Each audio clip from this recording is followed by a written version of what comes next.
Hello everyone, this is Zagany333, and today we're going to go over the sequel to 30 Days of Night, which is 30 Days of Night, Dark Days.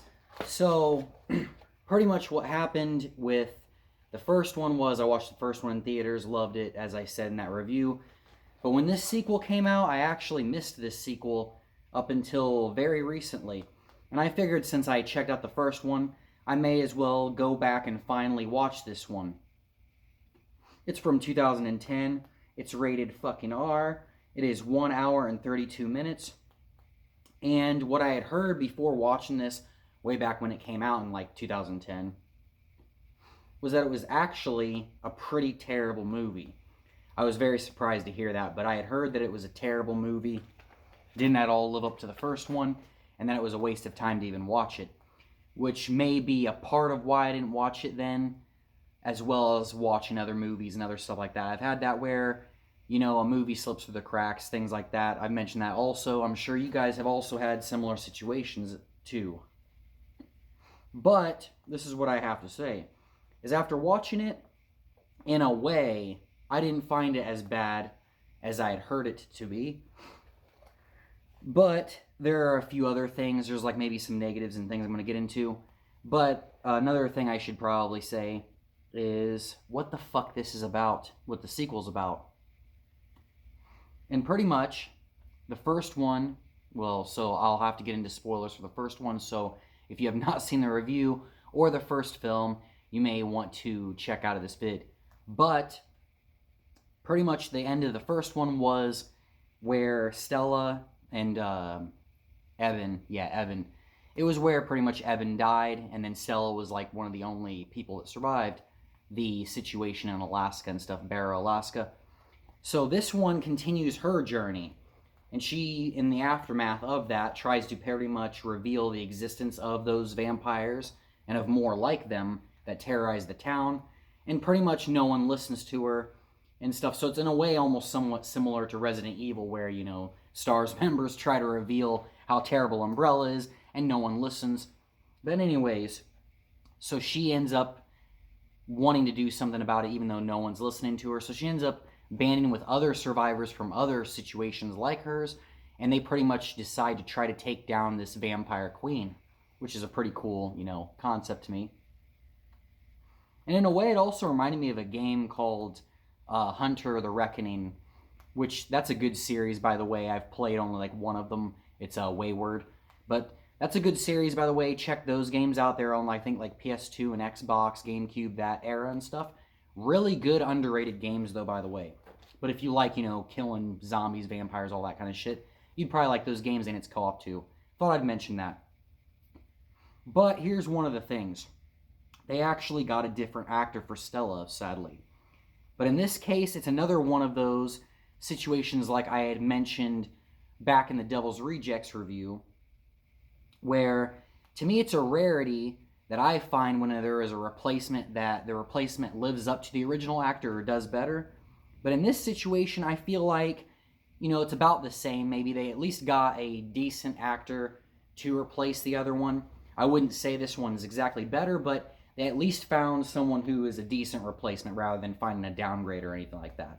So, while it sucks to see the, you know, actress change and stuff like that for, you know, believability purposes, at least they found someone who is good, because this actress was also in the series Lost, which I never made it that far. I've only seen a couple seasons of Lost, but I liked that show, the couple seasons I saw.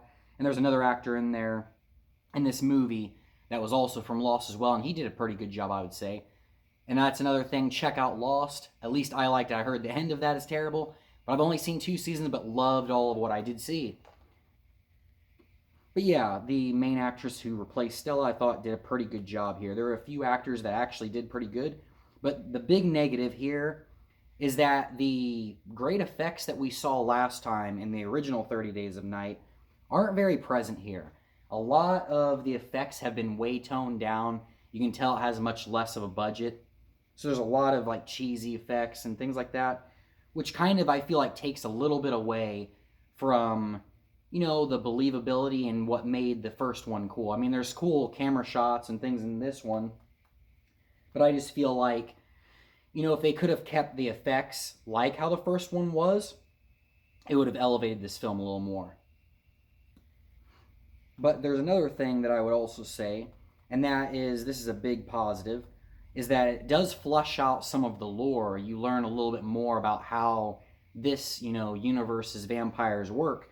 And so that's a big positive there. It kind of flushes things out. It continues on, and it changes things up, because one thing I should have mentioned is that Stella and the other people, they're pretty much like in LA and stuff. So it's not in Barrow, Alaska. It's like a change up. They go to different places and stuff like that. So it changes things from the first one, but flushes out some of the story and other things like that, which I would say, I feel like the story here was pretty good. And that's another kind of positive that I feel like heightens this film a little more, is the story is good and some of the acting is good, but the thing that weighs it down is, like I said, when the decrease in the budget and decrease in the effects kind of weighed it down from being as good as it could have been.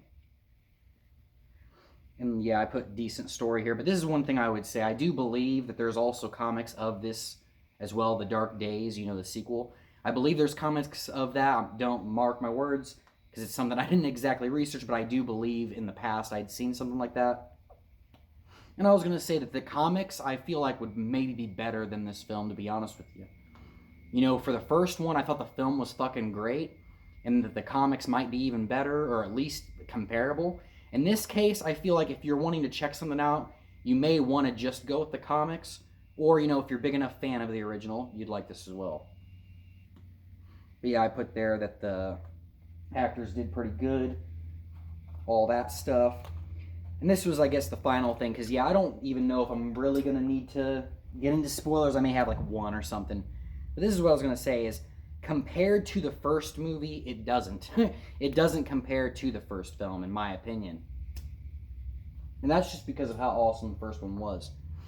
All those things were there. The story to me was great. The acting was really great.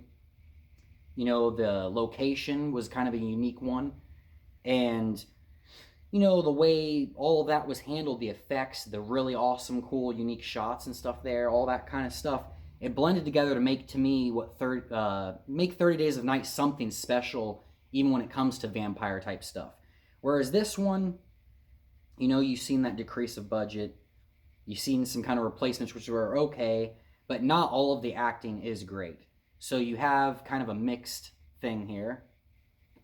But the review score I thought I would give it, and to be honest as well, I feel like this might be a little bit generous, as I thought I would give it a 5, an average. And I don't know if many would consider this average just because of the grade of those effects and some of that acting. And another thing I would also mention is I do feel like some parts of it are a little bit bland as well in this film. But the positive things are what made me give this an average, because it's not a terrible movie. And so, while I felt like it wasn't great, not nearly as good as the first movie, I did feel like it warranted a decent score, at least, like I said, an average. And also, to me, a film doesn't have to have great effects to be a sort of average film. And that's what I mean when I put average for this one. It's just kind of an okay film. That's what I kind of feel like this is. And so that's why I put that average score there. But I will say peace out to everybody. And those of you who maybe want to hear like one spoiler maybe. Peace out to everybody else. Here's this one spoiler. One thing I guess I would say that I thought was neat, the main thing when I mentioned flushing out lore and shit, was I thought it was really cool to see the vampires be able to be revived and like brought back to life. And then that coming on to the end of the film where she tries to revive Evan. That was a really neat kind of touch there. At least I thought so. And it was just things like that, the way they were storing the people on the ship, stuff like that. To me, it was kind of like out of the box thinking when they were trying to establish some kind of lore for, these vampires and stuff like that. But it also did remind me of something when they had this vampire queen. It kind of reminded me of Queen of the Damned, which I haven't actually seen that film. I know that's fucking stupid because I like Interview with the Vampire, and I'd always been told, check out Queen of the Damned because it's a fucking amazing movie. But I never got around to it. But that's the other thing is, You know, while the other stuff I haven't really seen before, like, you know, vampires being able to be revived in that fashion and shit like that, there might be other things, other movies that handle it that way, I don't know. Seemed unique to me. The whole Vampire Queen thing did seem kind of, you know, something carried over from other films that have already done that before. But, like I said, I felt like this is at least a decent film, and it wasn't nearly that fucking terrible. It is just a shame that it didn't get the budget that it deserved. Otherwise, maybe it would have been brought up a little bit more, at least. But I hope you are all having a great, amazing, wonderfully bad fucking ass day. And I will see you guys in the next movie review that I do. Peace. Have a wonderful one.